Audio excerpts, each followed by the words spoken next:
Okay, in this video we will solve this problem right here, and in the description box of this video there are two playlists. One playlist has categorized limit problems and the other playlist has random uncategorized problems. And so let's begin. Now the problem with this particular problem is if you put negative infinity here and you put it here, you get negative infinity over infinity. That's a big red flag that you have to approach this problem differently. And so what we could actually do is think, what is x squared? X squared is like the absolute value of x. Let's think about this. If x is 2, 2 squared is 4, square root of 4 is 2. Likewise, the absolute value of 2 is also 2.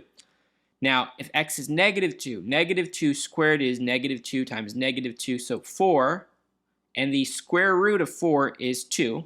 Likewise, the absolute value of negative 2 is 2. So these two are related.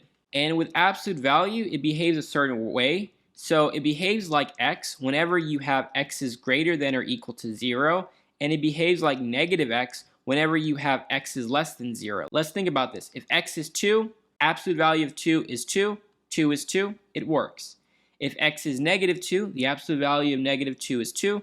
Likewise, negative 2 is also 2. Now, because we were working with x's approaching negative infinity, we only need to focus on the highest power. So we're going to focus on the 5x and we're going to focus on 4x squared. And I'll show you what I mean. So I'm going to rewrite this as the limit as x approaches negative infinity for 5x divided by the square root of 4x squared. Next, we can even further break it down. We have the limit as x approaches negative infinity for 5x divided by, now the square root of 4 is going to be 2. So we have 2, the square root of x squared. Now this problem says x is approaching negative infinity. Approaching negative infinity is going to behave like this.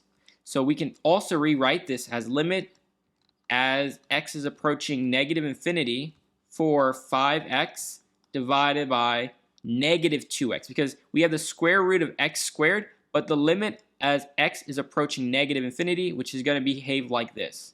So we're going to get negative 2x. And so next we can just answer our problem. The x's will cancel and we'll have negative 5 divided by 2. And that's all we need to do for this particular problem.